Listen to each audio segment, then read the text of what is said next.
ဂျိုသားတေးသေးလေးနှစ်ကောင်ဟာပီကယ်ရီထဲမှာကတ်နေပြီးကားချိတ်ခံရတော့မလို့တောင်ဖြစ်သွားကြတယ်တော်သေးတာကသူတို့ရုံထွက်နိုင်ခဲ့ပေမဲ့သူတို့ရဲ့လူသားပုံစံအာကာသယဉ်ကြီးကတော့လမ်းတစ်ဖက်မှာရပ်ထားတာပါသူတို့ဟာလေထဲမှာလွင့်နေတဲ့ပလတ်စတစ်အိတ်တစ်လုံးကိုတွေ့သွားပြီးလေထီးလိုမျိုးအသုံးချကသူတို့ရင်ရှိရာဘက်ကိုလေစီးပြီးလိုက်သွားကြတယ်ဒါပေမဲ့အိတ်ကမြို့ပတ်ပတ်စကားပေါ်ကိုကျသွားပြီးကားဆရာကဝိုင်ပါဖွင့်လိုက်တာကြောင့်ဂျိုသားလေးတွေဟာမှန်ပေါ်မှာဟိုဘက်ဒီဘက်ပုတ်တိုက်ခံနေရတော့တာပေါ့သူတို့ရဲ့လူသားပုံစံရင်သားကိုရောက်ခါနီးမှာတော့အချိန်ယူပြီးဖက်နှက်တစ်ဖက်ပေါ်ကိုခုန်ချလိုက်ကြပါတယ်ပြီးတော့ခြေထောက်တိုင်းအမြန်တွားတက်ပြီးရင်ထဲကိုပြန်ဝင်သွားကြတာပေါ့သူတို့အနားယူဖို့ပြင်လိုက်ရုံရှိသေးတယ်ဒုက္ခကဆက်ရောက်လာပါတော့တယ်လမ်းဖြတ်ကူးနေတော့မှအဲ့ဒီလူသားပုံစံရင်ကြီးဟာကားတိုက်ခံရပြီးလွတ်ထွက်သွားခဲ့ပါတယ်အမျိုးသမီးတစ်ယောက်ကသူ့ကားပေါ်ကနေအမြန်ဆင်းလာပါတယ်သူ့ရဲ့ညာဘက်ခြေထောက်ကတဘာဝမကျတဲ့ပုံစံမျိုးနဲ့ကောက်လိမ်သွားတာပါသူကအကူကြီးတောင်းဖို့ဖုံးထုတ်လိုက်ပေမဲ့အဲ့ဒီလူကရုတ်တရက်ကြီးပျောက်သွားပါလေရောအာကာသယဉ်ဆိုတာလူမိမှာဆိုလို့ဂျိုသားတွေကသူ့ကိုလမ်းကြားထဲခေါ်သွားပြီးနားထဲကနေတကားပေါက်လေးတစ်ခုဖွင့်လိုက်ကြတယ်သူတို့အဲ့ဒီထဲကနေဆင်းသွားပြီးခြေထောက်နားကခလုတ်တစ်ခုကိုနှိပ်လိုက်တော့ဝက်ထားတဲ့အကန်လေးပွင့်လာပါတယ်ပြီးတော့ပျက်စီးသွားတာတွေကိုစပြီးပြင်ကြတာပေါ့အဲ့ဒီအချိန်မှာပဲအမျိုးသမီးကသူ့ကိုရှာတွေ့သွားပါတယ်သူဟာအံ့ဩတုန်လှုပ်ပြီးကြည်နေမိတာပေါ့သူ့ခြေထောက်ကပြန်ကောင်းသွားတာကိုမြင်ပြီးပြပြတလဲဖြစ်သွားတာပါ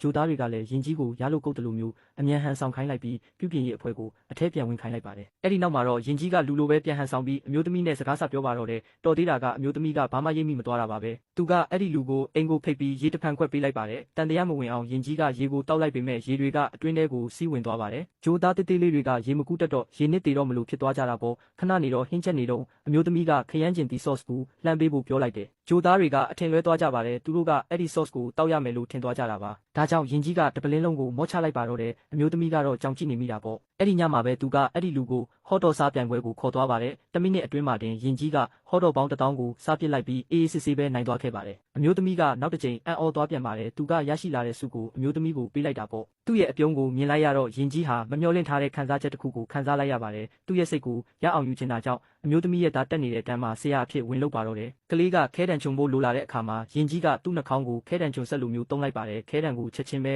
အချုံလေးဖြစ်သွားအောင်ခြုံပေးလိုက်တာကြောင့်ចောင်းသားတွေအံ့ဩသွားကြတာပေါ့ဟန်ဆောင်ထားတာကထာဝရတည်မြဲတော့မလို့ဖြစ်နေတော့တနေ့မှာတော့လက်နက်ကင်တာပြတွေចောင်းထဲကိုဝင်လာပါတော့တယ်ကလေးတွေကိုကာကွယ်ဖို့အတွက်ရင်ကြီးကတပြတစ်ယောက်ကိုအခန်းတစ်ဖက်စီကိုလွှင့်ပစ်လိုက်ပါတယ်နောက်တစ်ယောက်ကတနက်ထုတ်လိုက်ပေမဲ့တနက်ပြောင်းကိုဆွဲညှစ်လိုက်တဲ့အခါတတုကချက်ချင်းပဲလိမ်ပြီးတွန့်လိမ်သွားပါတော့တယ်ဓာပြတွေကြောက်လန့်ပြီးထွက်ပြေးသွားကြသလိုကလေးကလည်းသူ့ကိုအထင်ကြီးသွားပြီးအမျိုးသမီးကလည်းသူ့ကိုစပြီးသဘောကျလာပါတော့တယ်ဒါပေမဲ့ရင်ကြီးကကဘာမြေကိုအချစ်ရှာဖို့ရောက်လာတာမဟုတ်ပါဘူးပင်လယ်ရေတွေကိုတင်းစီဖို့အတွက်ပဲဒီကိုလာခဲ့တာပါအထက်ကဂျိုသားအဖွဲ့သားတွေကရင်ကြီးအနေနဲ့လူသားတွေအပေါ်ခံစားချက်ရှိသွားမှာကိုမလိုလားကြဘူးဒါကြောင့်သူတို့ရဲ့စီမံကိန်းကိုချက်ချင်းပဲစတင်ဖို့ဆုံးဖြတ်လိုက်ကြပါတယ်သူတို့ကရင်ကိုထိန်းချုပ်လိုက်ပြီးစက်လုံးပုံစံကိရိယာတစ်ခုရဲ့အပြင်ခွန်ကိုခွာကပင်လယ်ရေတွေကိုစုပ်ယူဖို့ပြင်ဆင်ကြပါတယ်ဒါပေမဲ့ရင်ကြီးကသူတို့ရဲ့အမိန့်တွေကိုဖီဆန်နေခဲ့တာပေါ့ကပတိန်ကသူ့ရဲ့လှုပ်ရှားမှုတွေကိုအတင်းထိန်းချုပ်ဖို့ကြိုးစားပါတယ်အဲ့ဒီလိုရုန်းကန်နေတာကဘေးကလူတွေရဲ့အာယုံဆိုင်မှုကိုရသွားစေခဲ့တယ်နောက်ဆုံးမှာတော့ရင်ကြီးကနောက်ဆုတ်လိုက်ပြီးစက်လုံးကိုလွှတ်ချလိုက်ပါတယ်အဲ့ဒီစက်လုံးကလိမ့်သွားပြီးပင်လယ်ထဲကိုကျသွားပါတော့တယ်